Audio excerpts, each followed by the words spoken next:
Di pertemuan kita yang telah lalu, Rasul menyebut siapa pencinta atau orang-orang yang dicintai oleh syaitan.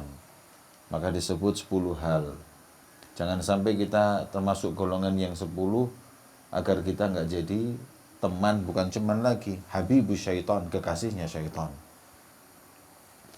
Nah, sekarang siapakah orang yang paling dibenci oleh syaitan? Kita harus haris, berupaya mati-matian untuk menjadi orang yang dibenci oleh syaitan. Inna syaitana lakum adu, ya. Inna syaitana lakum adu, fattakhidhuhu aduwa. Ya. Sesungguhnya syaitan itu untukmu adalah musuh. Fattakhidhuhu aduwa, maka jadikan dia musuh. Setan ini musuhmu, bukan temanmu, bukan kekasihmu. Syaitan itu adalah yang membencimu, maka kau juga harus benci, harus kau musuhin juga. Untuk kita menjadi musuhnya syaitan ini gimana? Ya kita harus masuk ini, golongan yang disebut Nabi, orang-orang yang dibenci dan dimusuhi oleh syaitan. Qala isyrun, ada 20. 20 itu cuma satu saja yang zat, yang lainnya sifat. Yang pertama, awwaluhum anta ya Muhammad, zat. Terus nggak mungkin kita itu. Ya. Nggak mungkin kalau kita tergolong di situ. Karena yang paling dibenci oleh syaitan itu adalah Nabi kita Muhammad sallallahu alaihi wasallam. Kalau kita baca sirahnya Rasulullah, banyak hal di mana orang-orang kafir itu mendapatkan jalan keluar untuk memerangi Rasulullah dari syaitan. Ya. Yang ngadu domba, yang ini semuanya itu syaitan hingga diperangi Nabi. Fa'ala kulli hal, musuhnya syaitan pertama kala ada Nabi Muhammad, karena Nabi Muhammad memberi hidayah menjadi sebab orang masuk surga begitu banyak. Gara-gara Rasulullah orang banyak masuk surga. Gara-gara Rasulullah nanti orang dapat syafaat. Makanya syaitan paling benci sama Nabi kita Muhammad SAW. Selain itu, ya dikatakan fa inni ubghiduk. Selain itu sifat. Di antaranya wal alim al amil bil ilm. Orang yang punya ilmu dan mengamalkan ilmunya. Kalau punya ilmu tapi nggak ngamalin ilmu, bukan adu syaitan. Ya. Bukan musuhnya syaitan kalau cuman punya ilmu aja itu. Ya. Kalau orang punya ilmu bahkan tapi nggak mengamalkan ilmunya, apa kata Sahib Zubair? Wa alimun bi ilmihi lam ya'malan mu'adzabun min qabri ubadil wathan. Orang punya ilmu tapi dia itu nggak ngamalin ilmunya, disiksa sama Allah sebelum Allah menyiksa penyembah berhala. Lumayan Pak. Qaidah fi fadlil ilm wa ahli. Kaidah dari keutamaan ilmu dan ahli ilm. Kata Imam Haddad, semua ayat maupun Quran maupun kalam salaf yang memuji ulama harus dikasih garis besar. Ulama yang ngamalin ilmunya. Kalau enggak masuk fi fadlil ilm wala ahli. Ya. Ulama itu surujul azminah, pelitanya tiap zaman. Ulama itu pewaris Nabi. Ulama itu adalah, mereka itu laulal ulama lasara naskal bahaim. Kalau tidak ada ulama orang kayak binatang. Ulama ini nujum, bintang di langit. Ulama itu yang ngamalin ilmunya. Kalau nggak ngamalin ilmunya nggak ada, itu sudah nggak masuk inti. Ya. Iskal Imam Abdullah bin Alawi al-Haddad. Ya. Wa ilmuhu ka'amthalil bihari talatomat wa amaluhu fi jambiha kal kutari ra'yah. Ya. Ilmunya Masya Allah seperti laut, talatomat, wa amaluhu fi jambiha kal kutari, tapi amalnya kayak tetesan untuk netes-netes. Mayan Pak. Bukan adu syaitan. Wa hamilul Qur'an idza amila bima fi. Orang ahli Quran yang ngamalin Quran. Kalau cuman pinter baca Quran, pinter mentafsirkan Quran, bahkan hafid lil Quran, tapi tidak ngamalin, aduh syaitan. Wa in kana hafid lil Quran, bayangkan. Wa in kana ahlu Quran, baca Qurannya Masya Allah, tiap pagi, malam semua. Ya. Selama tidak ngamalin apa dengan apa yang di Quran, dia nggak bisa menjadi musuhnya syaitan, bisa jadi habibu syaitan. Wal muadzin fi khamsi salawat. Masya Allah, tukang adzan. Tukang adzan 5 waktu. Keutamaan adzan muadzin ini banyak. Walaupun Nabi SAW nggak adzan. Nabi jadi imam sholat, na'am. Muadzin lah. Fuqaha mengatakan Nabi nggak adzan karena Nabi kalau sudah ngomong hayya 'alas shalah, hayya 'alal falah, orang tidak datang ke masjid untuk sholat, haram. Karena amr dari Nabi itu jadi syara wajib. Karenanya Nabi memilih untuk jadi imam. Adapun untuk muadzin juga begitu. Muadzin yang dimaksud adalah yang muhtasib, yang betul-betul dia itu memang senang ke masjid, senang adzan. Bukan kerja, kan kerjaan mana. Ya, tidak ada suhulan, tidak ada kerjaan kecuali wis daripada tidak jelas kerjaan gini, mending ke musola jadi muadzin, lumayan dapat ceperan. Ya, li ajal hadza, li ajal dunia ndak. Makanya muadzinun atwalun nas a'nakan yaumil qiyamah. Para orang-orang yang suka adzan ini adalah orang yang unuknya apa unuk? Leher ya. Lehernya itu paling panjang nanti di yaumil qiyamah. Jadi kama unta. Nanti muadzin ini kayak onta nanti. Loh, lah kan jelek. Nah, ente tidak paham. Ada hal yang di dunia ini dilihat jelek. Ya. Tapi di sana ya, sesuatu hal yang dilihat anak yang tawilah itu bukan itu hiasan, itu kebanggaan itu. Jadi nanti kalau ente lihat dia mahsyar ada orang ininya panjang-panjang ahli orang adzan itu. Wah itu fakhr. Wah, ya. Tinggi-tinggi gitu. Ini orang yang tukang adzan. Nah, jadi yang namanya muadzin ini musuhnya. Karena orang dengan adzan gini kan orang jadi ingat Allah. Makanya orang tidak senang adzan ini. Wong apa setan? Ada orang sama suaranya adzan tidak senang. Kecuali yang adzannya tidak karu-karuan. Itu sing muadzinnya setan niku. Allah, salah kabeh. Allah tidak boleh. Ada bisa bahaya itu. Alif di awal Allah itu. Ya. Jadi makanya muadzin ini ada 2 macam. Yang pertama muadzin ini fungsinya awal i'lam. Fungsinya awal i'lam. Kalau fungsinya awal i'lam enggak usah tamtid. Enggak usah tamtid kayak gini ini, enggak usah tamtid. Allahu akbar, enggak usah. Karena fungsinya i'lam. Yang penting itu adzan kayak ditarim. Ditarim enggak ada adzan kayak gini nih. Adzannya gimana? Allahu akbar, Allahu akbar. Allahu akbar, Allahu akbar. Fungsinya adzan cuma itu. Bahkan tamtid makruh inda Syafi'iyah, makruh.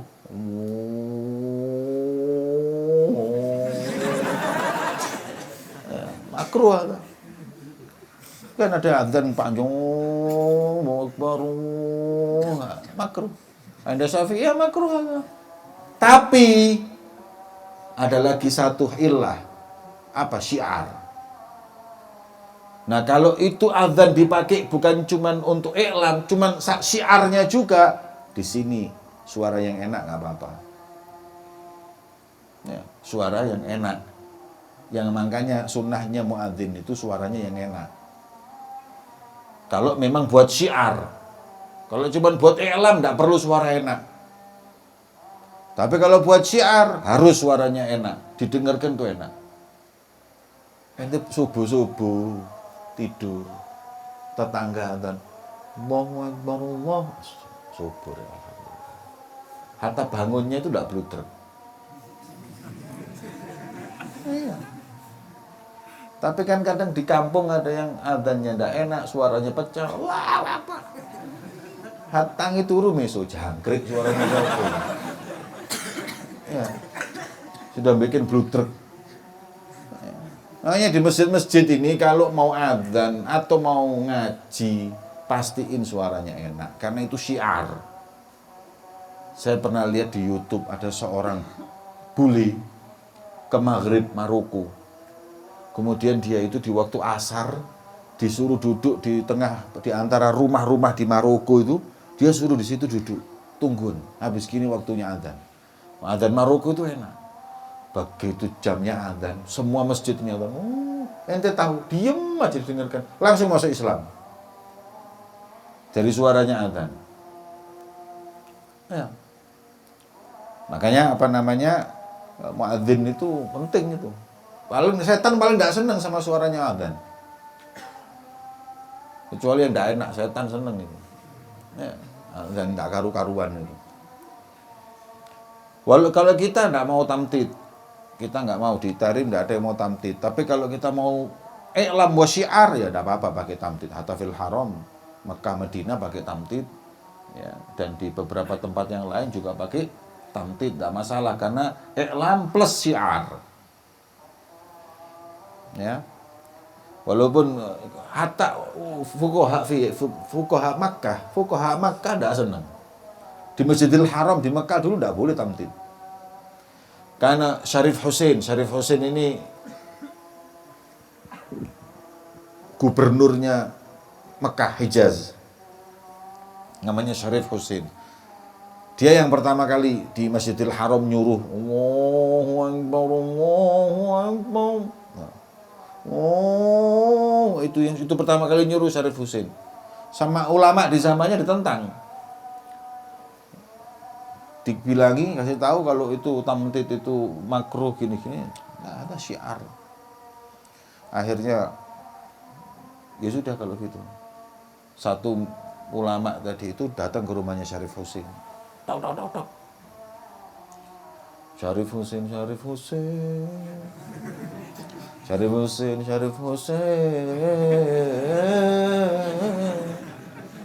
Ngamuk Syarif Hussein. Keluar. Ente tusi'il adab sama wali, sama apa namanya, wali kota atau gubernur. Dia bilang kenapa? Lah ente manggilan aku Husain, mau enggak bener itu. Dan ente manggilan sholat juga gitu. Hayya 'alas shalah. Hayya 'alas shalah. Nafsu. Nanti nyuruh anak sholat juga kayak gitu. Maksudnya kan ayo sholat, ayo Husain. Bapak dalik kena fuqaha ini, faqih min fuqaha dirubah lagi, tidak mau pakai tamtid waktu itu. Fa'ala kulli hal ala khilaf. Yang penting muadzin ini dibenci sama setan. Ya. Apalagi kecuali kalau adanya telat, farhan setan. Ya, pas tepat waktu. Wa muhibbul fuqara wal masakin wal yatama. Orang yang cinta fuqara wal masakin wal yatama, itu orang yang paling. Ada orang yang pikirannya gimana menyantuni fuqara, menyantuni masakin, paling yatim ini gimana. Ya. Paling benci setan.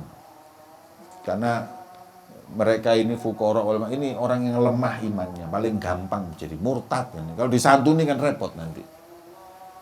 Makanya setan tidak senang. Dzu qalbin rahim. Setan paling tidak senang ada orang hatinya rahmat kasih sayang. Ada orang yang sayang dengan saudaranya, rahmat dengan saudaranya. Itu paling tidak senang setan. Setan senangnya yang orang yang kasar sama saudaranya, tidak peduli sama saudaranya, tidak ada rahmatnya sama orang. Ini temannya setan. Wal mutawadhi, orang yang tawadhu, orang yang rendah hati, itu tidak senang. Setan senangnya yang sombong-sombong karena sifatnya sama setan. Tapi kalau orang mutawadhi tidak senang setan. Wasyab nasya'at fi ta'atillah. Lah, setan paling belenak BNT. Setan paling belenak sama ente orang. Paling nggak suka sama ente orang. Karena ente orang masih muda, mondok, nuntut ilmu, taatillah. Makanya ya apa caranya setan itu supaya ente keluar dari pondok ini. Atau pondok manapun. Setan tuh keliling di pondok ini. Ya apa mondok gini-gini tok. Kapan fulus ente? Mondok ini ada pondok Zen, pondok lain.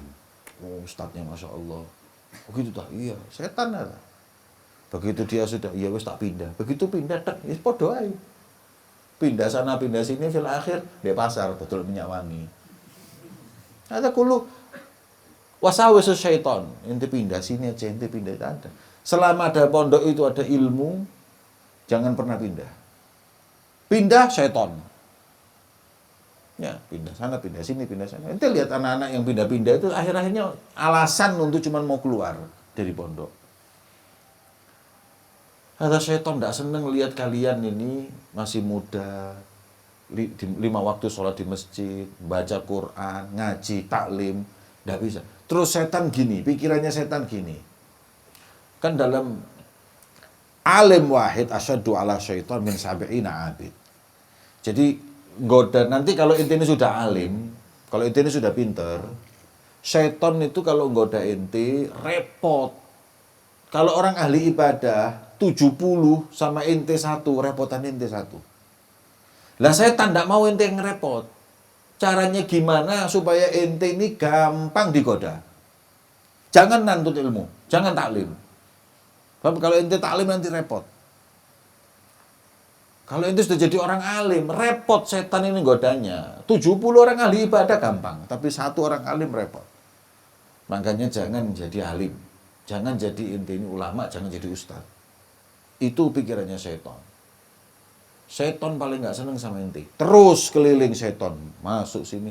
Wah itu jangan dikira setan itu terus di kamar mandi. Setan, itu hadis Nabi yang menyebutkan. Hatta syaitan ini yuwaswis fil insan hatta yajri majrad dam. Sampai ke pembuluh darah ente setan masuk. Otak ente ini semuanya nih. Makanya itu yang penting zikir, sholawat, tazkiyatun nufus. Ini supaya nggak ngasih celah syaitan untuk merubah pikiran kita. Ketika nuntut ilmu ada aja. Ada yang masalah di rumah masuk. Ini semua ini kulo syaitan. Intinya ya apa caranya ente keluar. Itu aja. Kalau sudah keluar ente dari pondok belum selesai, ya furah minnak syaitan. Bahagia. Kalau perlu ente di pagar itu sama syaitan ada 20.000 di situ. Di karak ini. Ya. Bukan tola al-badr, ghabal badr alaina. Ya. Farhan, syaitan di karak ente keluar dari pondok. Karena lega sudah, alhamdulillah berhasil akhirnya. Selama bertahun-tahun godain itu supaya keluar. Kemudian akilil halal, orang yang makan halal tidak senang setan. Senangnya setan sama orang yang makan haram. Wasyaban mutahaban fillah, orang-orang yang saling cinta karena Allah. Kalau kalian rukun, setan sumpah. Kalian tukaran, setan senang. Ada. Paling enak itu. Ya. Wal haris ala sholah jamaah, yang senang sholat jamaah. Oh, ya, dibenci sama setan. Makanya ya apa caranya itu supaya sholatnya itu di aula, ya, supaya ente nggak sholat bareng di masjid. Ya apa caranya? Yang kamar mandi dibuat telat, yang ini, yang air dimatiin. Jadi yang matiin air itu setan itu. Sama ente tidak jadi wudhu, ini semuanya pokoknya setan. Ya, caranya gimana? Agar ente nggak sholat jamaah. Kemudian walladzi yusalli bil-lail wan nas niyam, yang bangun malam. Belum subuh bangun untuk qiyamul lail. Waduh, sa'adu syaitan Allah.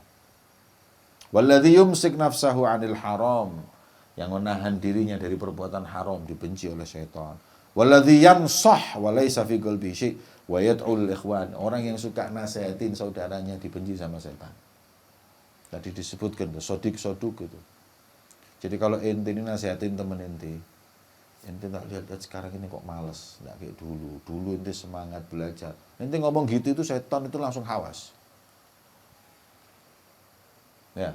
Jadi kalau umpama ente ini nasihatin fulan, ente nasihatin. Yang ana lihat sekarang ente kok taklimnya kurang gini. Ini setan hawas sama ente, ini adui ya. Biarin aja, biarin ini rusak, biarin aja. Terus datang ini. Ada apa ente ngurus ini? Biarkan aja. Oh, ada setan ya. Ya, tugasnya yang gini-gini. Nasihat buat temennya supaya lebih baik, dikritik. Ada setan ada. Ada orang banyak yang seperti itu. Ya mak ente tuhib ikhwanak, ente seneng sama saudara ente, terus ente lihat saudara ente males, ngomongnya sudah mulai kasar, gini-gini, kok jadi kayak gini ya, fulan dulu ndak kayak gini loh anak ini. Terus ente nasihatin, hei ente dulu ndak gini loh, kenapa ente gini? Temennya ngomong, tidak usah ngurus sudah, ada syaitan, ada iblis, ada. Orang ngasih nasihat, eman. Terus kemudian disebutkan yang doakan juga selain nasihat yad'u. Ya, itu doakan ente kalau bangun malam doakan teman-teman ente, waduh iblis paling hawas, syaitan paling hawas dengan kayak gitu. Walladzin yakunu abadan ala wudu, yang jaga wudu dibenci setan. Yang tidak pernah ninggal wudu terus wudu. Paling sulit setan itu yuwaswis, menggoda orang yang suci. Karena kalau orang wudu itu tidak bisa masuk sihir tidak bisa masuk. Hanya ada orang kalau mau tidur wudu, tidak mungkin mashur. Ya. Wasakhi, orang yang dermawan itu dibenci sama syaitan, musuhnya. Maknanya yang pelit, habibu syaitan. Hasanul khuluq, orang yang akhlaknya baik, dibenci oleh syaitan. Wal musaddiq rabbahu bima dhamina lahu. Orang yang percaya kalau rezeki itu sudah dijamin sama Allah, tenang hatinya, tidak ada sudah. Walladzi li ghairik la yasil ilaik walladzi kusim lak hasilun yadik ya. Almu anta wal khalaiq kulluhum abid. Wes kita orang ini tenang aja sudah. Pokoknya yang punya sifat kayak gini nih dari hatinya. Waduh. Karena setan paling seneng ada orang bingung ngurusi rezeki. Ya. Bingung, tak bisa tidur, kayak apa nanti besok gimana. Oh, senang setan. Ya. Wal muhsin ila masturatil aramil, dan orang yang berbuat baik pada perempuan-perempuan janda. Wal musta'id lil maut, orang yang selalu siap untuk mati, tidak panjang angan-angan berarti. Qasirul amal. Ini adalah orang-orang yang dimusuhi oleh syaitan dan iblis. Kalau ente punya sifat ini, berarti ente ini dibenci sama setan. Berarti ente sudah menjadikan setan itu musuh. Tapi kalau tidak, ente belum. Nggak, fattakhidhuhu aduan, nggak. Fattakhidhuhu habiban, sahiban. Padahal mestinya aduan. Mafhum? Ya, jadi sifat-sifat itu kebalikannya, mafhumul mukhalafah, disenangi sama setan. Wallahu a'lam bi as-shawab.